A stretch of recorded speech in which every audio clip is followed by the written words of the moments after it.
David Bernstein, President and CEO of Jewish Council for Public Affairs. Welcome to this edition of the CRCast, a bi-monthly webcast for Jewish advocates and Jewish community relations professionals and lay leaders.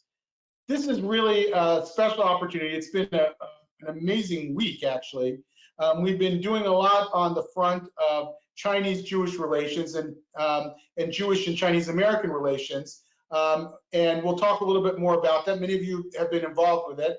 I'm really excited to have as our special guest, Haipei Shue, who is the president of United Chinese Americans, one of the largest grassroots organizations on the Chinese American front, and we're going to learn more about that in a minute. Haipei, you're a new friend, and we've been on the phone with each other and coordinating nonstop over the past week. And it's really been a pleasure to get to know you, and I'm so grateful for getting to know you better and for working with you in the past week and beyond. So thanks for being with us. Hey, thanks so much, David. Thank you for everything you guys have done. Yeah. Okay, so I want to, before we get into the nitty-gritty, I want to learn more about the United Chinese Americans. When was it founded, and what its mission is? Yeah, we were founded about 3 years ago. It's a very new organization, actually, but at this time, I think we are by far the largest coalition with our chapter, 11 of them, and about 30 community partners across the country. So we have our footprint in about 35 states and still expanding. It is mostly made up of the new immigrant community from China. Like 80% of them are from mainland China, and 20% the rest of them from all over the world. What we have been trying to do is really to give a voice and a platform for this community to come together, where there is not such a platform before. Okay, great. And I'm going to ask you more later on in our CRCast about diversity within the Chinese community. So I'm glad you brought that up about it being mostly first-generation people, because I'm fascinated, and I think we all want to learn more about the dynamics within the Chinese American community. But we're going to come to that in a little bit. Sure. How about you personally? What has been your personal journey in becoming the head of a Chinese American organization? Well, maybe by coincidence, I don't know, but seems my whole life is made of accidents. I was a graduate student from China, went over to University of Wisconsin-Madison to study sociology, which was barely there in China, and then towards end of the 80s, then there's very tragic events happened in China, the big political movements there, and the Chinese student and scholar here in America, we have organized ourselves to represent ourselves to the American society. And I just by accident, again, I was chosen to be the executive director. That was in 1990. So ever since, my life is from a rural place in Wisconsin to the big deal town, Washington, D.C., and never left. Fantastic. So give us an example of a program or initiative that you all work on. Yeah, well, at this point, really, David, what we are doing are 2 or 3 things. The first thing is the training, the preparation for the leaders of the next generation from our own community, which there is a obvious deficit in terms of civic engagement and political participation. That may be also the perception of some of you come from the Chinese community, and which is kind of true. So we have that huge deficit there. So we want to overcome that deficit. And the other thing we are doing in a very broad sense is to increase the Chinese American community's political and civic participation in politics, in congressional policy and lawmaking. That's also an area where we are very, unlike your community, we are very much not involved in the past, and that has to change. Although there are some improvement on that in the last 20 or 30 years, but it's away from far from enough. And lastly, although we did not do much about that directly, is that UCA, our organization, are very much concerned about the U.S.-China relations. I think that it is our view that a bad U.S.-China relations is bad for our community, bad for people in this country, and most importantly, bad for the world. So, whenever we have difference with China, we should point them out, and whenever we can help change some of that in China, we should. But in general, for the world, I think it is wise that we can let the time sort out some difference rather than some man-made strong hand twisting, and that I think we should all work for that. Got it. And we'll talk more about that. So we had dinner. I think it was even earlier this week, maybe on Monday. 3 or 4 days ago. Yeah, actually. 3 or 4 days ago. It feels like an eternity. And we talked about the challenges facing the Chinese American community. And you told me that, all you people can talk about are these challenges. Tell me what they are. Like, what really is weighing heavily on the community? Yeah, you're referring to this virus, right? This event. The virus, but you expressed it in a broader set of concerns. What are those concerns? That's right. So it's immediately about this virus thing that is really kept the community on edge all the time. If you have a chance to see the Chinese social media, either on Facebook or on WeChat, you see the Chinese newspapers on their website. It's a non-stop 24 hours a day talking about this virus. Now, of course, there are many reasons for that, because number one, it affected our own community here. We have, for example, canceled many big events that we have prepared for over the last year, about Lunar New Year's celebration that's just come right on about the same time that this thing broke out.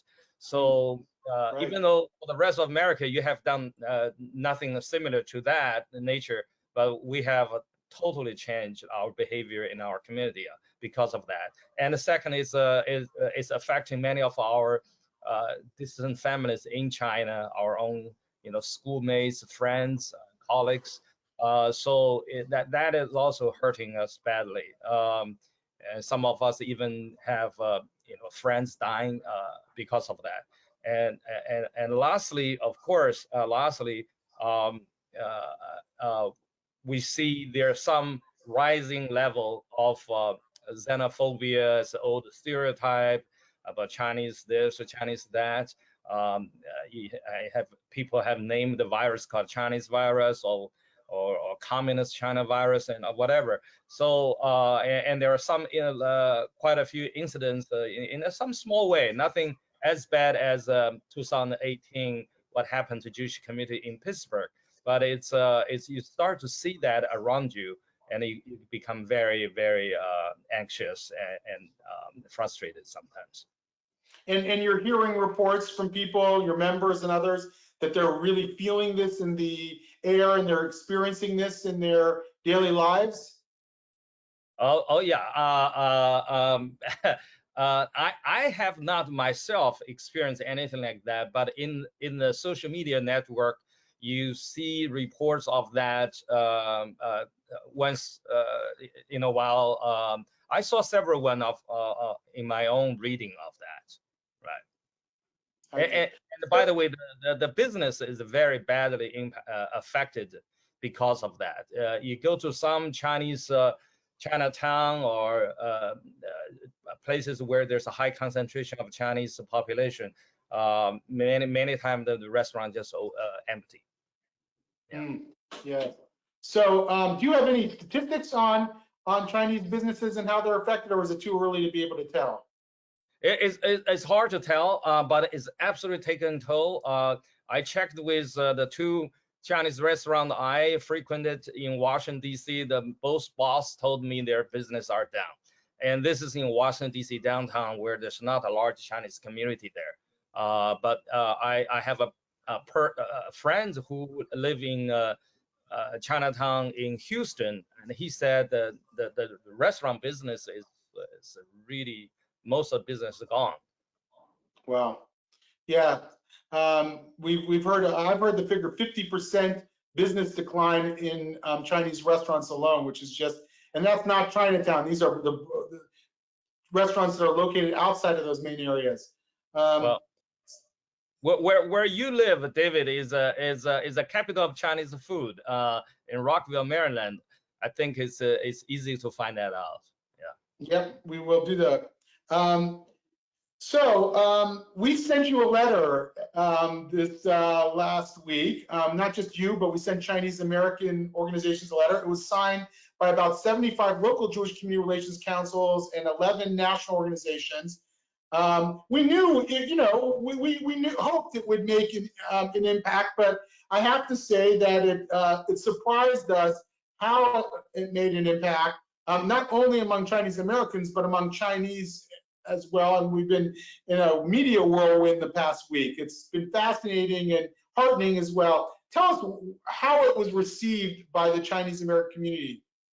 Yeah, I have to say that I'm not that surprised, but I'm happy that you have those receptions from our community. David, I could not overemphasize how important this little letter that you spend a few hours maybe. It's again, it's all over the place in our social media, and I see the people read that in tens of thousands of people who read that.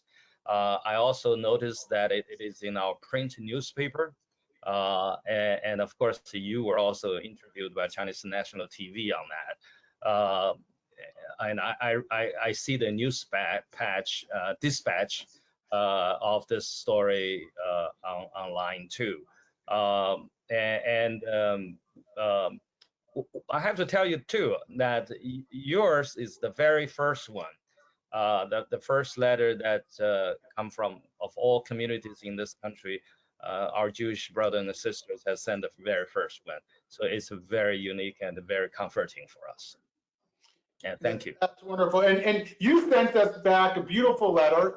If anybody would like to see it, you can see it on the handout bar on this webinar. And we're also going to be putting it in the chat box right now as well. So if you can check your chat, or if you go under handout, it was really quite a beautiful letter in return, so people can have a sense of what we're receiving. And we received letters from the chairman of the Bank of China, from our good friends at the America-China Public Affairs Institute, from the Organization of Chinese, formerly OCA, or Organization of Chinese Americans, and now Asia Pacific Advocates. So we've heard from many people in your own community, and we received amazing reception from the ambassador of China, Shue, who presented us with a gift and really expressed his appreciation as well. So it's been incredible, and we're glad we've been able to send that message, because you are our brothers and sisters too, and we feel a deep, deep connection to the Chinese American community. To you, and we'll talk more about how, never let a good crisis go to waste. Let's figure out how we're going to build our connections. You had, when the tables were turned at some point, the Chinese community has expressed its solidarity to the Jewish community. Tell us about a couple of those efforts in the past. Well, more immediately, 2 years ago, when the tragedy happened in Pittsburgh, many Chinese American organizations has sent letters to Jewish community. I'm aware that OCA, I'm aware that the Committee of 100 and Papa all have sent their statements. Right. What UCA we have done is pushed a little bit more. We thought that we could organize a letter campaign. So we wrote it, and eventually got more than 100 Chinese American organizations to co-sign on that. And that is something I'm proud that we have done that. when I was it's very much appreciated. I was able to see the letter, and it also registers with us in a time of pain to have friends like you. You know, a little story. When I was preparing this reply letter to you, David, our advisor, who is also Jewish, by the way, we have many advisors who are Jewish for some reasons you can't figure out. And he said, you know, Haipei, by the way, I want to tell you a small story. I just discovered this 1903 in New York City. 4 Chinese gentlemen have organized a show to raise money for the Jewish community, because that was a time when Kishinev pogrom just happened in Europe, and the Chinese in those days, when they are still suffering under the Chinese Exclusion Act, they just feel so strongly that their faith and the Jewish faith are very similar. And so they did that, and I'm so proud that we have our forefathers that did that more than 100 years ago, and of course more recently, not more recently, but around the 1940, the famed He Fengshen, the diplomat from the Republic of China, has issued about 4,000 visas to many Jews in Austria. And that was an amazing story. And our U.S. Congress has honored him with a resolution, and Jewish Yes. friend of mine has done that. We all need to remember those stories. That keep our humanity going. Yeah. Well, and it reminds us of what moral courage can be like, and we've seen it from the Chinese community and the Chinese American community over many years. So I'm going to ask people, if they want to ask questions, they can do so in the question chat box. We may not have time for many, but we might have time for a couple. So, and I'm already seeing one, so we'll wait for a couple more to come through, and I'll ask you another question. We know that the Chinese American community, like the Jewish community, is diverse. You mentioned that the UCA is mostly first-generation folks. Tell me about, I know it also breaks down on geographic lines too, and tell us about that. Well, you know, I don't mind to show up some dirty linings, quote unquote, of our own community. There's a lot of difference and diversity there. There's a political diversity, there's a geographic diversity, there's a cultural diversity even. Things you might not even have thought about, like what kind of Chinese character you would use. If you from outside of China, the chances are you may be more familiar with the complicated Chinese character. And then if you're from mainland China, you are used to the simplified Chinese character. So, and those things impact our daily life, impact what kind of character you would choose to teach for your kids. So, I mean, also there's a political difference too. There are a very small community of us who are thinking that they should have some independent identity away from Chinese. And things of that, I understand, but it just tell you how much of a difference that we have in our community. I think it's very much like the Jewish community, where you have, I mean, if you go to any San Francisco, LA, Chicago, you have Chinese from all over the world with totally different life experience. And therefore the difference is bound to happen. So we have a question from Tobin Smith in the Jewish Federation of Greater Seattle, asking about whether to send this letter that you received to other Asian groups like Japanese American or Korean American. What is your feeling on that? You're talking about your letter to the Chinese community? Yeah, I would say if you have an existing relationship, I think it's a good idea to share with some other Asian communities. I think if it's Japanese, Korean, Vietnamese, I think it showed the Jewish community that sensitivity and that caring heart, whether it is this in this time to Chinese, but next time maybe to other Asian community that may need help. Mm-hmm. So, which raises an interesting point. You know, we know that some Chinese Americans really identify as Asian Pacific American and may join Asian Pacific American organizations. What used to be the Organization of Chinese American now calls itself OCA, Asian Pacific Advocates.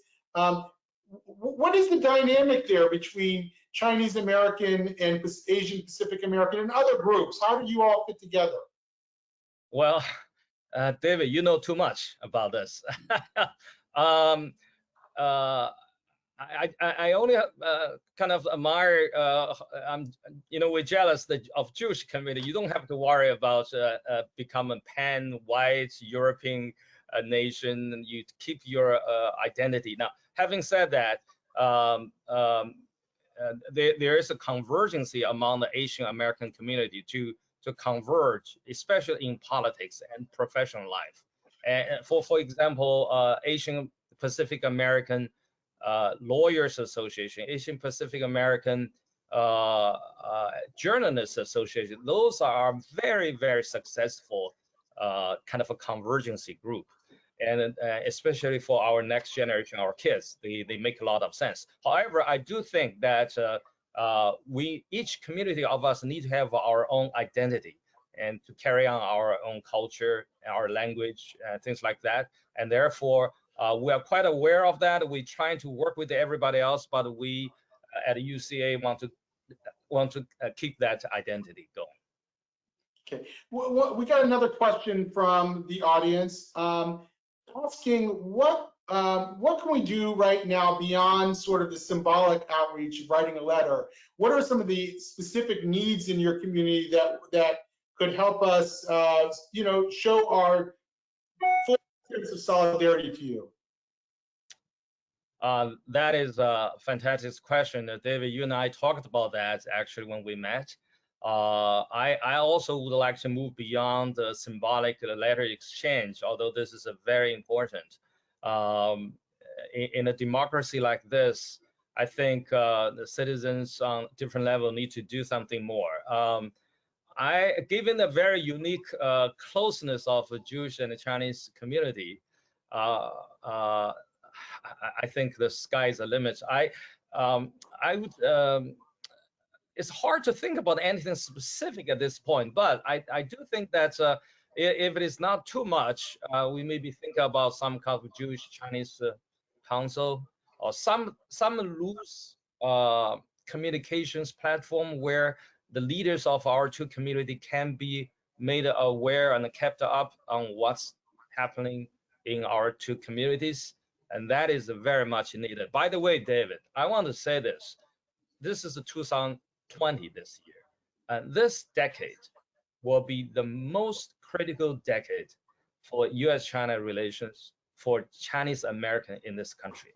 And what that played out on the big game over there between the two countries has directly and negatively impacted the Chinese American community. And so much so that you probably are aware that many Chinese American scientists are being put in a very tight scrutiny. Some are being prosecuted. There are of course bad apples in our communities. However, there are also several cases which is very troubling in terms of violating civil rights and civil liberty. And yeah, you call this doing science while Chinese. Doing science while Chinese. It is a dangerous thing these days. Yes. Your community has gone through a lot on that. Your community has a lot of experience, have a lot of resources. Right. The dual loyalty challenge is one that never completely goes away, and it's something that we all are struggling with still. And it's a category of bigotry, and that we must be aware of for sure. And again, spend some time exploring that further and how we can learn from each other in that. Right. I would like to invite you guys to go to our convention this year. Maybe we have a special session talking about the Jewish-Chinese community friendship and more than friendship. What we can do as two distinct community has a lot of similarities, And by the way, we have so many Jewish Chinese families to begin with, so I always want to rely on that. Right. By the way, one comment that we've received from a Chinese American viewer is one thing that Jews can do is to come and show support for Chinese and Chinese businesses in Chinatown and the like. One of our first acts before issuing the letter was to send a delegation to Chinatown in New York, and I know other communities have done that as well. So we're going to keep that up. And I think if to the degree a local Jewish community can send a group to a Chinatown or to a Chinese restaurant, take pictures on social media and show others that they're showing up, that would be a powerful gesture. If a group of Jewish Americans can go to a Chinese restaurant and let them know, by the way, you got to let them know that we are Jewish Americans, we want to have dinner here, and that will really means a lot to them. Okay, wonderful. I've also been asked to share the JCPA letter on the handouts in the chat. So I'm going to ask our producer, Haipei, who does a great job, to go ahead and do that. One another question from our field: what steps are being taken to combat misinformation on social media and in the news? I assume that's talking about misinformation about the virus again. Yeah, and also not just about the virus, but also misinformation about Chinese Americans that might put Chinese Americans or Chinese people under suspicion. What are the things that we could do on social media to combat this bigotry and xenophobia? Boy, I mean, this is something we kind of get used to and live with every day. I think really our community need to take a page from Jewish community. When you see something, you speak up and you fight back. Our community is less organized with less resources and experience. Groups like Anti-Defamation League come to my mind. Some legal defense fund. We have been talking about that in our community, but not a lot has been done. There's also a lack of Chinese American representation in media, in law, in politics. I think the best thing is, more than anything specific, is for Chinese community to learn from our Jewish community to be strongly civically engaged at every opportunity there is. And I think that will be more powerful than any specific thing that we can do. We go to the poll and participate in politics, give money, help others, just like you have been doing. And I think that's more powerful than anything else we can think of. Haipei, we're happy to share the entire Jewish playbook with you, but please understand it's imperfect. And from our standpoint, we're constantly asking how we can do better, how we can drum up engagement in civic affairs. And so we'll learn. The learning will go in both directions. Trust me on that. Actually, on that, Lily Chen asked a question.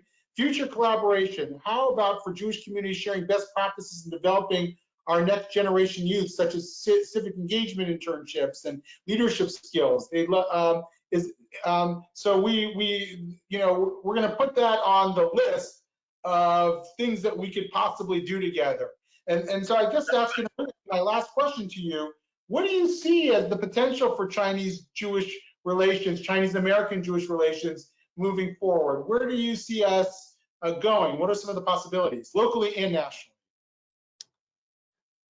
Yeah, I think, David, that little thing that you have done, that little letter, I keep calling that, and how you and I met, and how what we're doing today, and then probably more stories about this happens. I think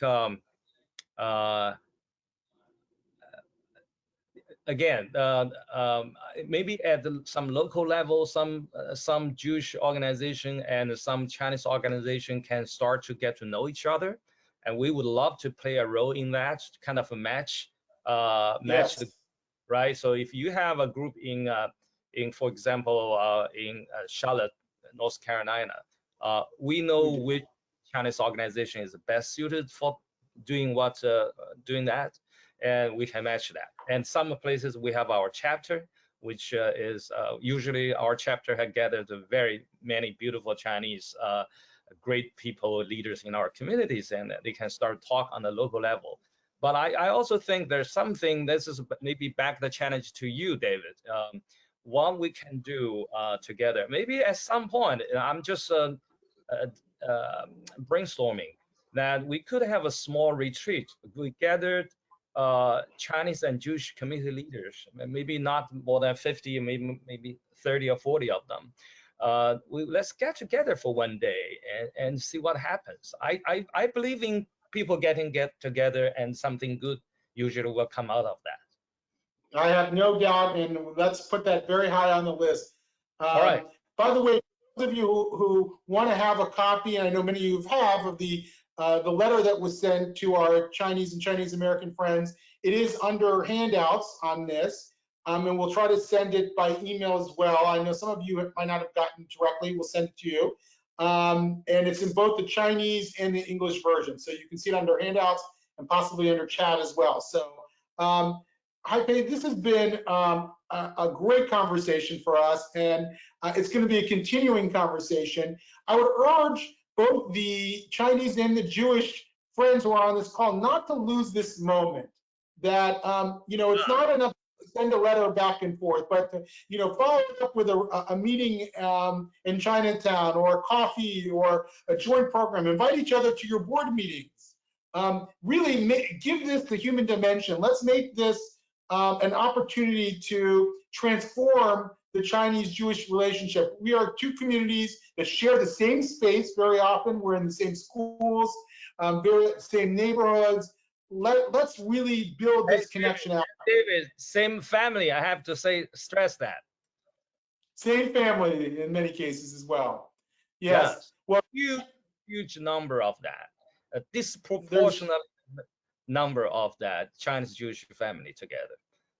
There are indeed. Well, Haipei, thank you very much for all your work, and I'm looking forward to our collaboration. And thank you all. Stay tuned for another session soon, and you'll be hearing from us. Thank you, David. Thank you for everybody on this network. Thank you so very much. Okay. Thanks. Shabbat shalom, everyone. Take care. Bye-bye. Thanks. Shalom.